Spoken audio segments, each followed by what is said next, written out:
Aujourd'hui, comme d'habitude, vous l'avez vu au titre de la vidéo, on se retrouve pour parler wishlist. Alors, c'est une vidéo qui sort un petit peu de ce que je fais d'habitude, mais que j'avais très envie de faire parce qu'en fait, en mars, le 26 mars pour être précise, je fête mes 30 ans. Et qui dit lecteur dit qu'on aime recevoir beaucoup de livres, du coup pour toutes les fêtes, Noël, anniversaire ou que sais-je. Et du coup pour les 30 ans, c'est quand même un petit cap à passer, je vais pas dire un gros cap mais voilà, un cap quand même. Et du coup j'avais envie en fait de faire cette wishlist parce que je sais que dans mon entourage pareil les proches vont chercher un petit peu ce qui me fait plaisir, que ma wishlist de livres addicts elle fait genre plus de 200 livres, donc c'est pas toujours évident de s'y retrouver non plus. Et donc là j'ai sélectionné les 10 livres qui vraiment me font le plus envie. La plupart sont déjà sortis, je pense qu'il n'y en a qu'un seul qui doit encore arriver. Parfois vous allez voir j'ai besoin de tome 2 parce que les tomes 1 sont déjà dans ma bibliothèque, mais du coup je vous lirai quand même le résumé du tome 1 pour pas spoiler, etc. Mais voilà, en gros c'est vraiment les 10 livres qui là au moment où je tourne cette vidéo me font le plus envie, en tout cas parmi tous ces livres. Et puis je vais pas perdre plus de temps et je vais commencer directement ce petit classement que franchement j'ai pas d'envie particulière par rapport aux autres. Mais du coup j'ai décidé de le faire par ordre alphabétique pour être sûre de ne pas en zapper un tout simplement.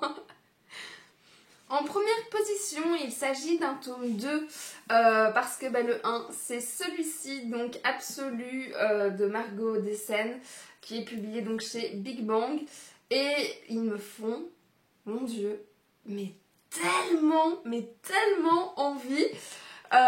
Du coup la question toujours c'est pourquoi tu ne les as pas encore lus, pourquoi tu n'as pas encore lu alors d'ailleurs si vraiment il te fait envie à ce point. Et franchement là je pense que toute ma wishlist c'est lui qui me fait le plus envie. Mais comme d'habitude, si vous me suivez, que vous me connaissez un minimum, vous savez que j'attends toujours que toute une saga du coup soit terminée avant de la commencer. Voilà, parce que j'ai une mémoire de poisson rouge, parce que ça me permet d'acheter certains tomes en occasion, etc. Mais du coup, j'avais craqué pour le tome 1 aux Aliénales, où j'avais été, donc c'est Margot qui avait réussi à me convaincre. Donc Margot des livres plein les yeux. Et puis le tome 2 est sorti, le tome 3 pour l'instant pas encore, mais du coup j'ai envie que le tome 2 rejoigne ma palle.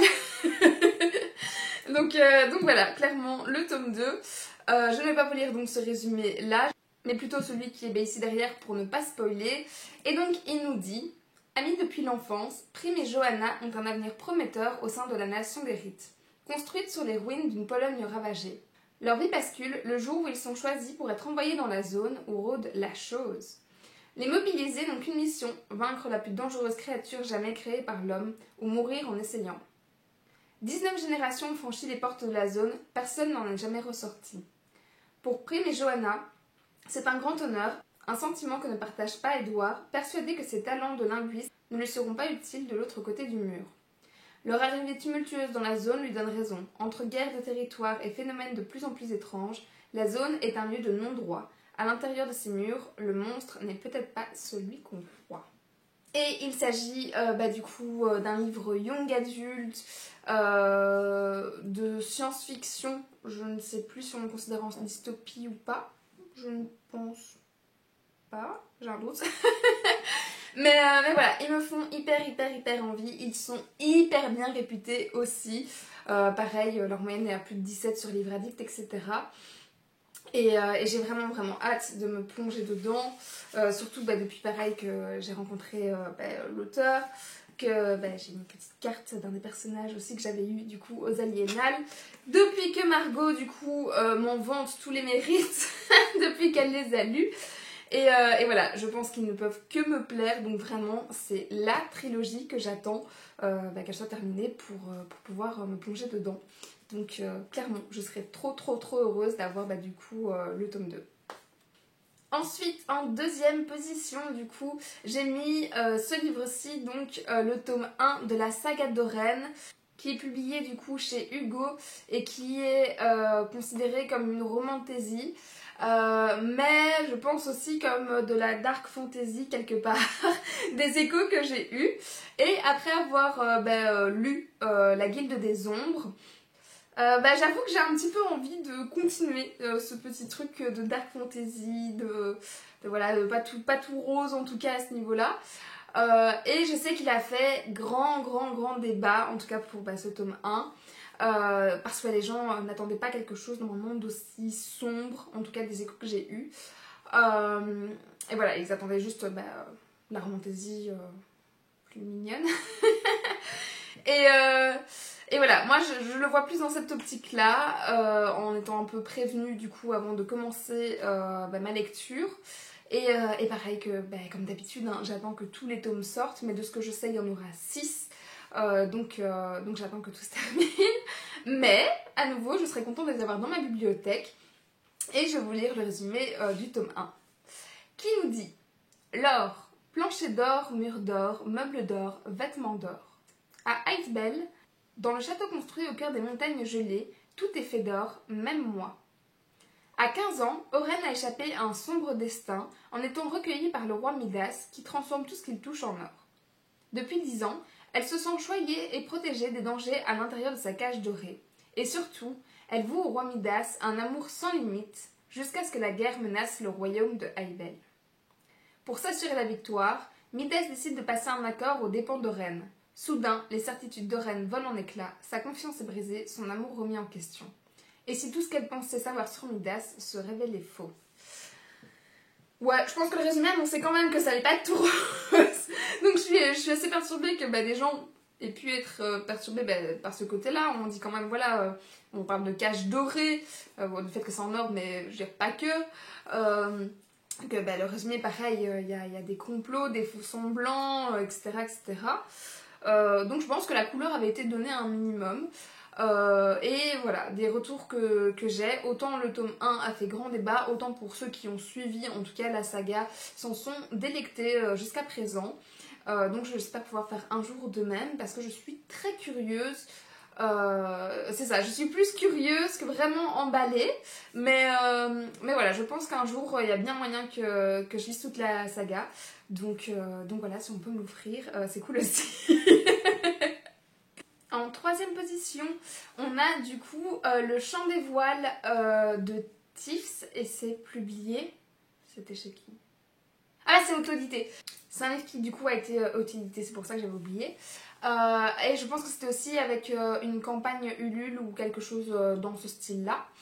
Mais autant je suis assez mitigée d'habitude sur les auto-édités, oui je sais, c'est un peu des clichés. Oui, certains en valent sûrement la peine, mais de ceux que j'ai fait moi ma propre expérience, j'étais pas convaincue.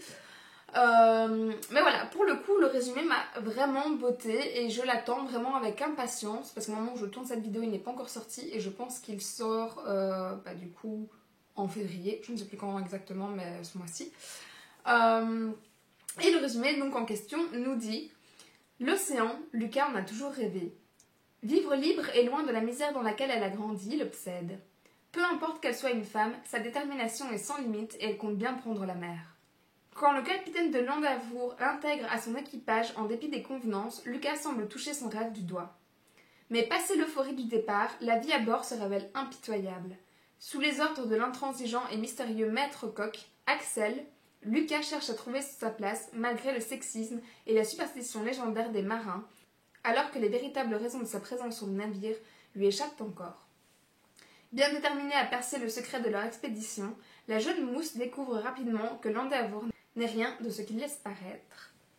Et on me dit romance et aventure, comme toujours quand on parle de piraterie. Franchement, c'est obligé de mettre aventure et piraterie en même temps, enfin sinon, juste je ne l'achète même pas. Moi, je veux voguer et qu'il arrive mille et une péripéties. Du coup, voilà, c'est un livre de pirate. Il y a l'air normalement d'avoir un personnage badass. Du moins, j'espère, et j'espère qu'elle ne va pas être chiante surtout. Mais voilà, la couverture déjà est complètement dingue. Pareil, c'est le petit point, vous savez, on est un petit peu faible par rapport à ça. Mais voilà, sinon il me fait très envie. Tiff du coup l'a très bien vendu aussi lors de sa campagne et je suis très curieuse d'avoir des premiers retours dessus. Voilà, un livre de piraterie, je serai toujours heureuse d'en avoir dans ma bibliothèque, c'est sûr et certain. Et c'est sûr et certain aussi que je le lirai cet été, que ce soit en juin, juillet, en août, enfin bref, cet été, il y passera. Ou peut-être même un peu avant, ça dépendra du temps, hein, de la météo, quand il y a des canicules, des machins comme ça. Hop, petit livre de piraterie avec la mer, tout ça. Ça fait toujours bien plaisir. Donc voilà, celui-là c'est clairement celui qui me tente le plus dans le genre actuellement. Donc il a clairement sa place dans cette wishlist. En quatrième position, j'ai mis du coup celui-ci, L'Empire des femmes, le tome 1, qui a fait quand même pareil pas mal de bruit à sa sortie. Je l'ai vu passer chez plein de gens. Et autant au début je me suis dit, ouais non je le lis pas maintenant parce que déjà pareil, tome 2 pas encore sorti, etc. Mais surtout, il y avait une trop grosse hype autour de ce livre-là. Et quand vraiment elle est trop grande, comme la plupart des gens au final, ça ne me donne pas envie. Maintenant que c'est retombé, que les 2 tomes, vu que c'est une duologie, sont sortis tous les 2, clairement mon envie revient. Et je trouve que le thème a l'air hyper intéressant. Parce que je ne l'ai pas encore vraiment vu en littérature young adulte. Et du coup ça me bottait bien aussi. Et donc je vous lis le résumé tout de suite. Qui nous disait: à Sapienta, les règles sont claires. Les femmes dirigent et les hommes servent. Un grand tournoi annuel de gladiateurs approche. C'est le côté gladiateur qui m'a clairement motivée. Toutes les jeunes filles attendent l'événement avec impatience. Toutes, sauf Adonna, que l'enjeu terrifie. Il faut y choisir son favori. Dans la géode de l'arène, les hommes n'ont qu'une idée en tête, survivre à l'épreuve. Mais pour Hélios, survivre n'est que le début d'une mission bien plus ambitieuse. Pour chacun, un long combat commence. On est dans un univers de fantasy où donc vous avez entendu le rapport en tout cas homme-femme est un peu différent de notre société dans le sens où les femmes sont clairement au-dessus au pouvoir. Et à nouveau, il me fait envie et en même temps, il me fait très envie vu qu'il est dans le top 10, mais en même temps, je croise vraiment les doigts pour que le côté féministe ne bascule pas non plus à 100%.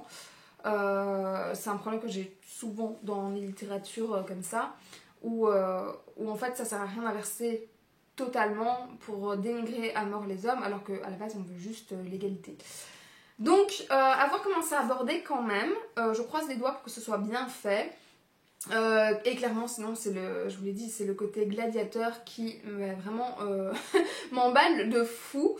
Je sais pas, je trouve que c'est un univers qui est très visuel, qui se prête bien du coup au combat, au soulèvement, enfin toutes ces choses-là.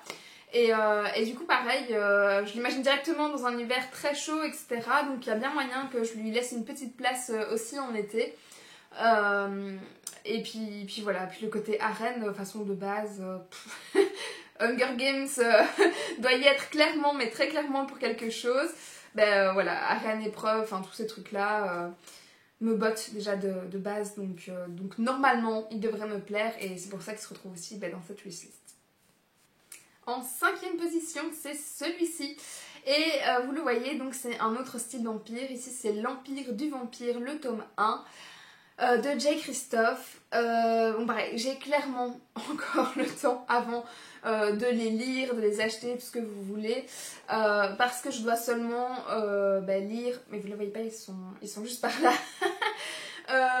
Les Nevernight, tome 1, 2, 3. Et déjà rien que cela, j'entends des échos de fous furieux. Ils me font trop envie.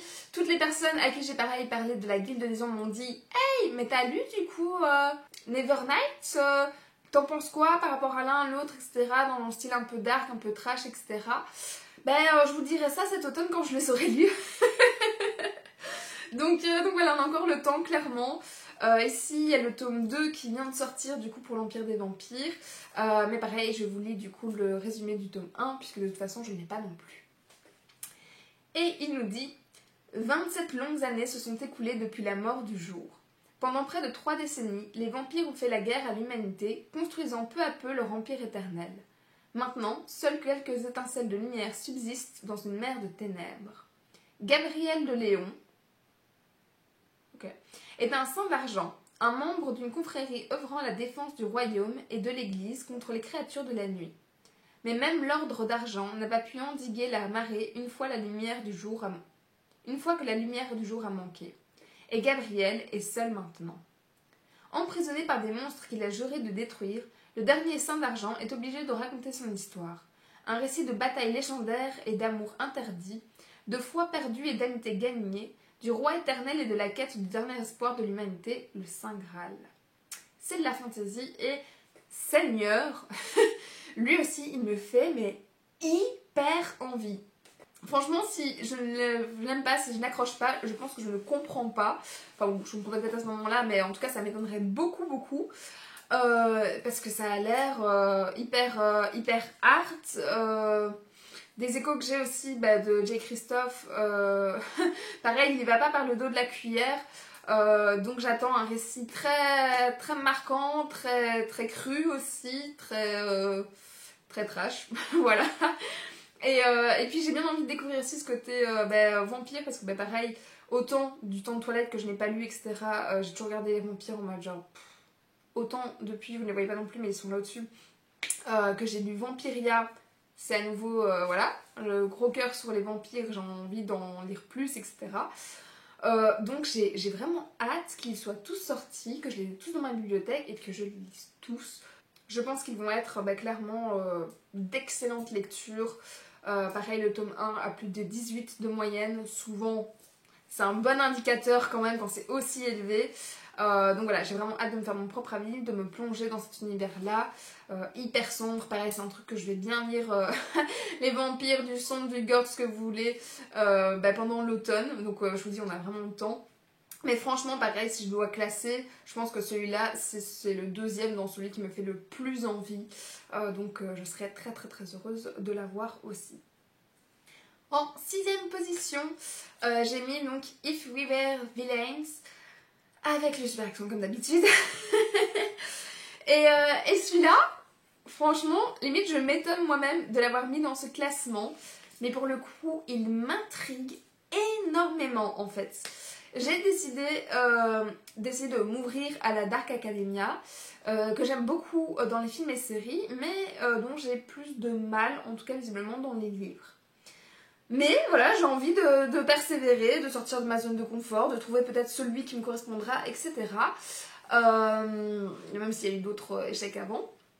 Mais les retours que j'ai de celui-là sont très très très particuliers. Et c'est pour ça qu'ils ont vraiment titillé ma curiosité. On dit parfois que c'est un peu un ovni, etc.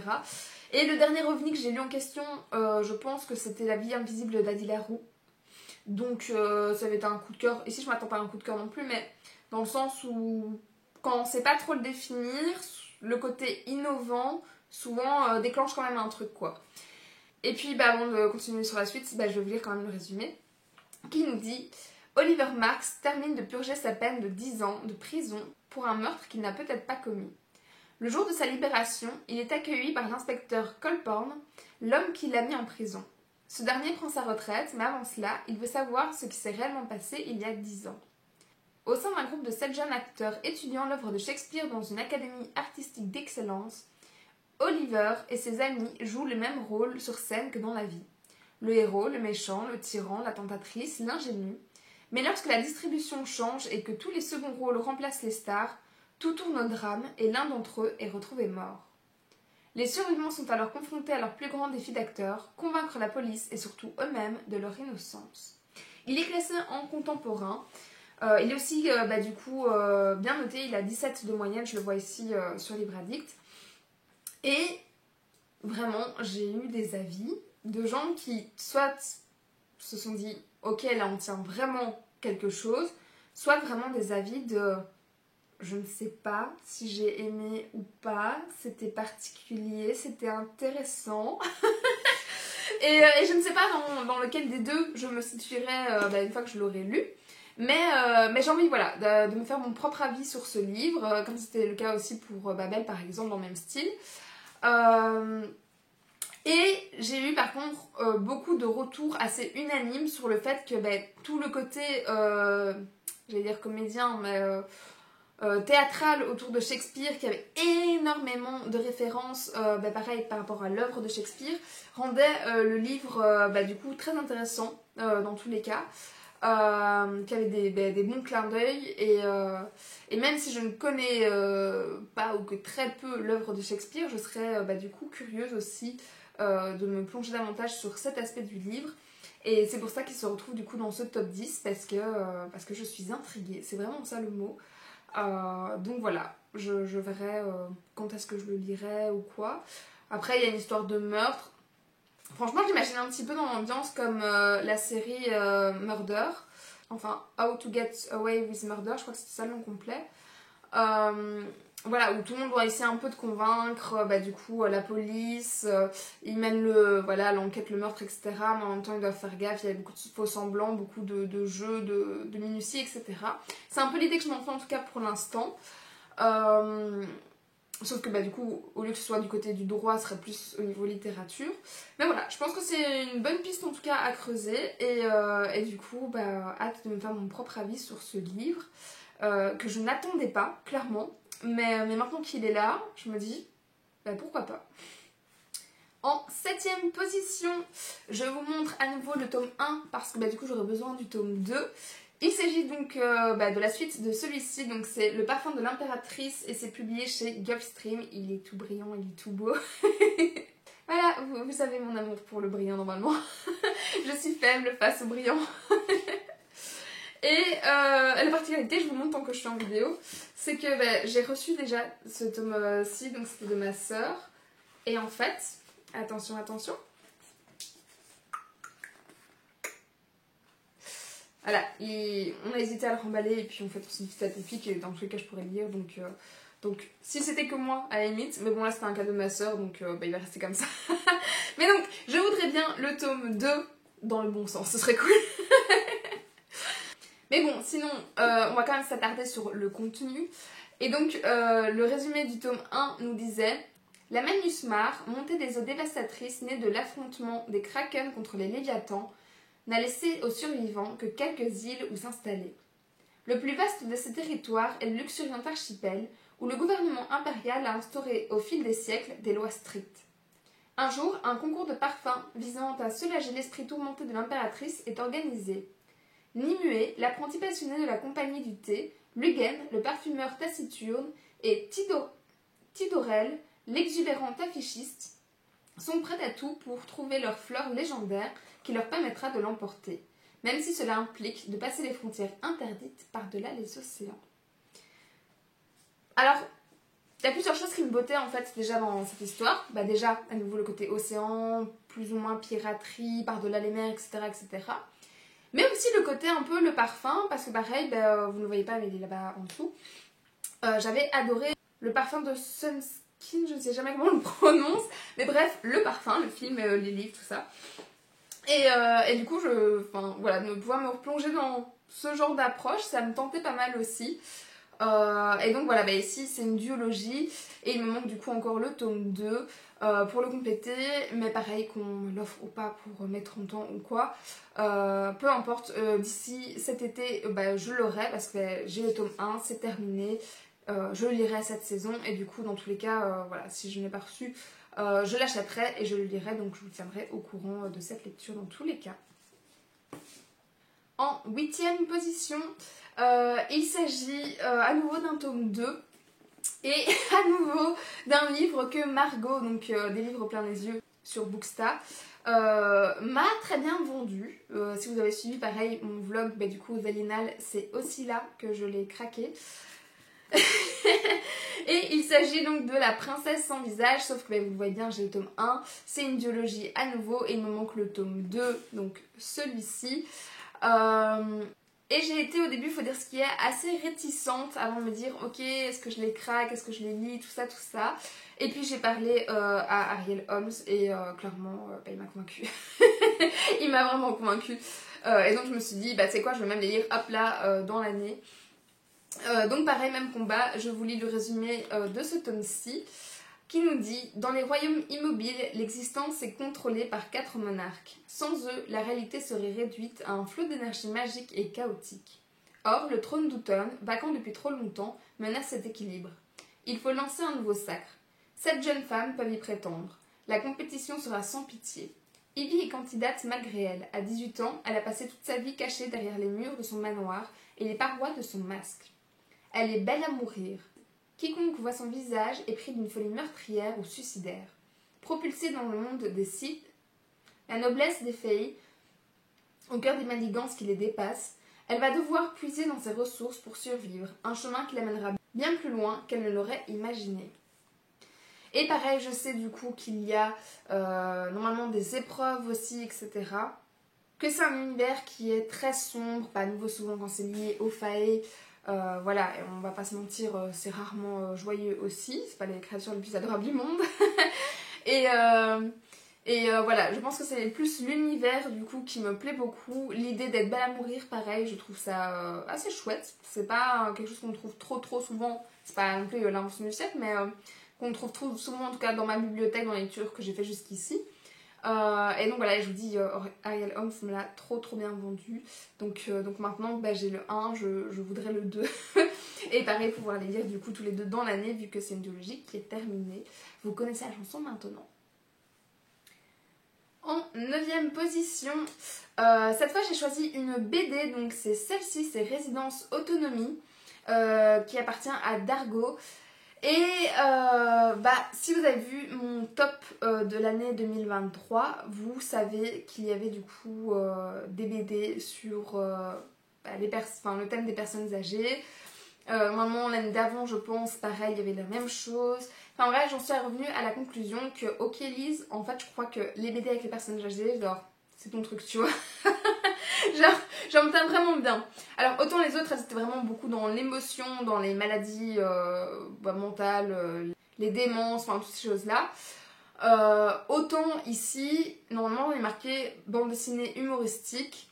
Donc voilà, je pense que ça va plus me prêter à sourire. Voilà, je trouve ça mignon, drôle ou voilà, un peu attendrissant. Plutôt que émouvant. Mais voilà, quitte à être dans ma lancée, j'ai envie de continuer sur cette voie-là et de découvrir du coup cette bande dessinée. Et pour les résumer, on nous dit « Bienvenue dans la résidence Autonomie », quoique le mot « autonomie » est un tantinet exagéré. En réalité, cet établissement pour personnes âgées est l'ultime étape avant l'entrée en EHPAD. Envoyé par Pôle emploi, Marc apprend les fondements du métier. Se chausser d'une paire de baskets, parler fort dans la chambre des résidents. Il a parfois l'impression qu'il se livre à un concours de surdité et ne pas oublier de mettre le frein sur un déambulateur pour éviter les chutes, c'est mieux. Ensuite, il lui reste le plus difficile, gérer les relations avec les pensionnaires, entre ceux qui mettent la télé à fond, celui qui l'insulte et celui qui le drague gentiment, sans parler des embouteillages de déambulateurs devant l'entrée de la cantine, évidemment ils ne sont pas équipés de marche arrière, entre rire jaune et humour noir, Eric Salch, l'auteur, lève le voile sur le quotidien des pensionnaires de ce type de résidence dans un tragicomédie qui nous tend le miroir sans complaisance des situations des vieux. Pardon, des seniors de notre société. Voilà, je pense que vraiment c'est un récit qui peut dénoncer quand même pas mal de choses aussi. Dont voilà, j'ai envie d'entendre certaines vérités, certaines réalités surtout. Pareil, si vous ne l'avez pas vu dans d'autres vidéos, mais j'ai travaillé parfois dans des maisons de repos en remplacement, j'ai fait mon travail de fin d'études aussi sur Alzheimer, donc voilà, c'est un milieu que je visualise très bien. Je vois dans quelle réalité du coup ils peuvent évoluer aussi bien dans les bons moments que les mauvais. Et je pense que ça va être truffé de petits moments pépitas et pareil de personnages qu'on peut adorer, détester, enfin voilà, c'est un peu l'idée, c'est un peu ce que j'en attends. Et du coup je serais très heureuse aussi pareil d'avoir une bande dessinée un moment en cadeau. C'est vrai que j'en demande assez souvent dans mon entourage, c'est pas le livre que j'achète le plus facilement par moi-même, parce qu'il faut dire ce qui est 15 € pour le lire en 30 minutes, 1 heure, ça me fait toujours un petit peu mal aux fesses. Mais du coup en cadeau, c'est un super cadeau parce que c'est pas si cher que ça. Et en même temps ça fait hyper plaisir du coup de recevoir des livres, des mangas, des BD, etc. Du coup voilà, c'est la seule du coup de cette sélection, mais elle a clairement sa place dans ce top 10, donc voilà, je sais pas encore quand est-ce que je la lirai, mais je passerai un bon moment, ça c'est sûr. Et on est déjà en 10e position. Ça va vite aujourd'hui parce que comme d'habitude quand je présente des livres qui vont sortir, dont je n'ai pas encore parlé ou ce genre de choses, je ne sais pas encore faire beaucoup de retours dessus. Donc voilà, c'est plus aussi pour vous faire des petites découvertes. Moi je regarde ce genre de vidéos de 1 parce que je suis curieuse. Surtout quand c'est les gens qui montrent leurs cadeaux, etc. Ou alors voilà, quand j'ai envie d'avoir de nouvelles idées, de découvrir des livres que je ne connaissais pas, etc.